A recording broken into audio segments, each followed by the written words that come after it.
मरचू जंगल से लकड़ियां काटकर बाजार में बेचने गया, लेकिन उसे लकड़ियों के अच्छे दाम नहीं मिले। इस पर मरचू ने कहा, अरे भैया, इतने कम पैसे? इन पैसों में तो 2 वक्त का खाना भी नहीं मिलेगा। आप मुझे बहुत ही कम पैसे देते हैं। मैं इतनी मेहनत से लकड़ियां काट कर आता हूँ, लेकिन उनके पैसे मुझे बहुत कम मिलते हैं। भैया, तुम्हारी लकड़ियां होती ही इतनी कमजोर हैं कि मैं इससे ज्यादा पैसे नहीं दे सकता। तुम्हारी लकड़ियों के बस इतने ही पैसे बनते हैं। अरे भैया, कुछ ज्यादा कर दो ना।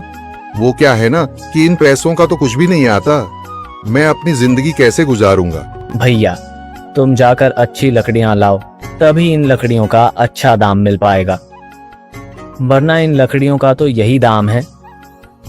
ये सुनकर मरचू बहुत ज्यादा परेशान हो गया और पैसे लेकर किराने की दुकान से सामान खरीदकर घर आ गया। घर पहुंचते ही मरचू की पत्नी सीता ने कहा, अरे जी, सामान ले आए आप? हाँ जी, सामान ले आया हूँ। सीता के चेहरे पर खुशी छा जाती है, लेकिन जब उसने सामान देखा, जी, इसमें तो बहुत थोड़ा सामान है। हाँ सीता, मुझे पता है कि यह सामान बहुत थोड़ा है, लेकिन मैं क्या करूं? मेरे पास जितने पैसे थे, मैं उतने का ही सामान लेकर आ गया हूँ। इस तरह हमारा गुजारा कैसे हो पाएगा जी?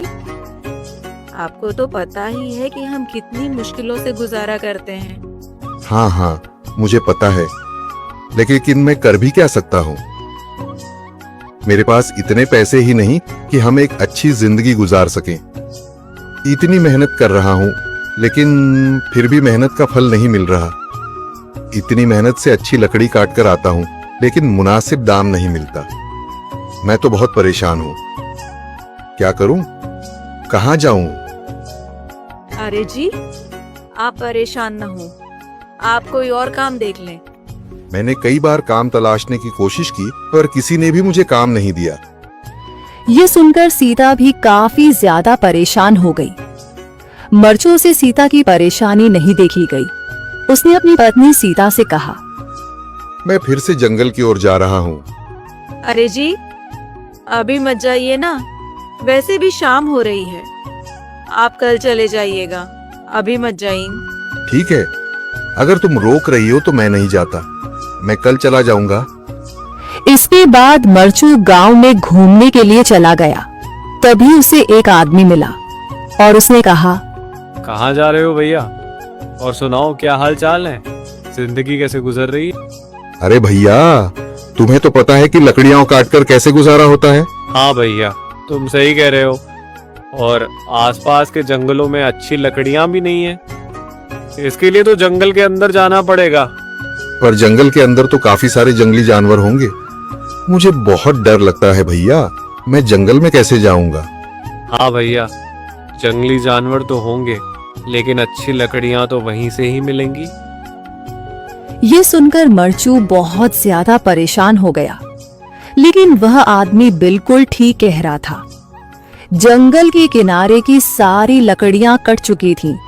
अब सिर्फ जंगल के अंदर ही अच्छी लकड़ियां बची थीं। अगली सुबह मरचू लकड़ियां काटने जंगल की ओर चल पड़ा। जंगल में आने के बाद मरचू ने कहा, अरे, यहाँ पर तो लकड़ियां ही नहीं हैं। वो आदमी सही कह रहा था, लकड़ियों के लिए तो जंगल के अंदर ही जाना पड़ेगा। और जंगल के अंदर जाना क्या सही रहेगा? मुझे तो बहुत डर लग रहा है, क्योंकि वहां पर तो काफी सारे जंगली जानवर होंगे जो खतरनाक होंगे। अगर आज मैं जंगल के अंदर नहीं गया तो मैं आज घर पैसे लेकर नहीं जा सकूंगा, और फिर जब पैसे नहीं होंगे तो गुजारा कैसे होगा? मरचू जंगल के बाहर खड़ा सोचता ही रहा और फिर उसने सोचा, अरे, यहाँ पर भी कोई मजबूत पेड़ दिखाई नहीं दे रहा जिससे मैं लकड़ियां काटकर घर ले जा सकूं। लगता है और अंदर जाना पड़ेगा।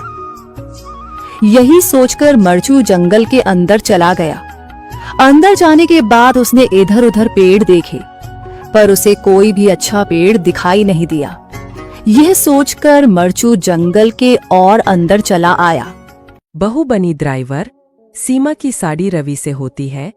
रवि को नशे की बुरी लत लगी होती है। एक दिन अरे माँ, मेरा एक साइड का शरीर काम नहीं कर रहा है। मैं आज खेतों में कैसे जाऊंगा? अरे बेटा, ऐसा ना बोल। तेरे पापा के जाने के बाद से तू ही घर चलाने का सहारा है। मैं डॉक्टर को बुला लाती हूँ। देखिए बहन जी, रोहन के शरीर के एक साइड में लकवा है। अब वो कभी ट्रैक्टर नहीं चला पाएगा। घर में मंहूसियत का माहौल हो जाता है। लीजिए माँ जी, रोटी खा लीजिए। अरे बेटा, मुझे तो भविष्य की चिंता हो रही है। मेरा एक ही बेटा है और वो भी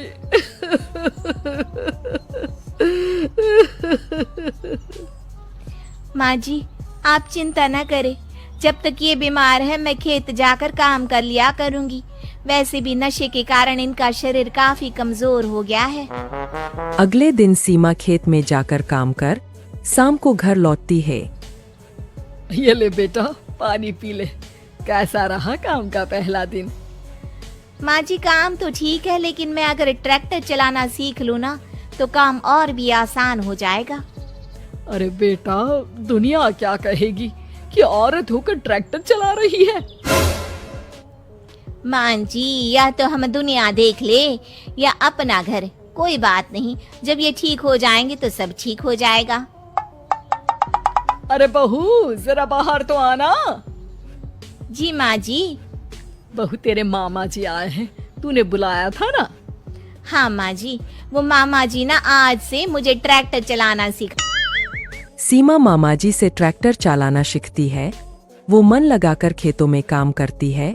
और एक दिन माँ जी, पता है इस बार पूरे गांव में सबसे ज्यादा फसल का उत्पादन हमारे खेतों में हुआ है। इस साल तो खूब पैसे आएंगे। हाँ। सास खुश नहीं होती है। वो चुपचाप वहाँ से जाने लगती है।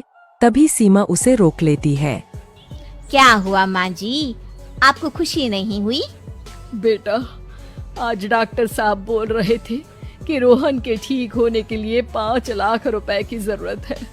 समझ नहीं आ रहा क्या करूं। सीमा शांत हो जाती है। अगले दिन सास सीमा के पास आती है। बेटा, ये मेरे गहने हैं। इसे अपने गहनों के साथ जोड़कर सुनार को दिया। जितने पैसे हो ले आ, डॉक्टर को आज ही देने हैं। सीमा अपने गहने और सास के गहनों को लेकर दुकान में बेचकर पैसे लेकर घर आ जाती है। माँ जी, सिर्फ 3 लाख रुपए का ही इंतजाम हो पाया है। बाकी के पैसे कैसे आएंगे? बेटा, अब तो एक ही चारा है, हमें जमीन भी बेचनी पड़ेगी।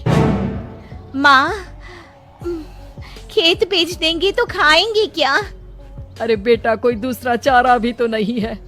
रोहन ठीक हो जाए तो वो मेहनत करके इससे भी बड़ी जमीन ले लेगा। सास बहू मिलकर खेत भी बेच देते हैं। अब पूरे पैसे लेकर सास डॉक्टर के पास जाती है। डॉक्टर साहब, ये लीजिए सारे पैसे, बस किसी तरह मेरे बेटे को ठीक कर दीजिए। आपका बेटा ठीक तो हो जाएगा, लेकिन 6 महीने का समय लगेगा। सास बहू सोच में पड़ जाते हैं कि अब तो कोई जारिया भी नहीं रहा जहाँ से उन लोगों की कमाई हो। अब कमाएंगे नहीं तो खाएंगे क्या?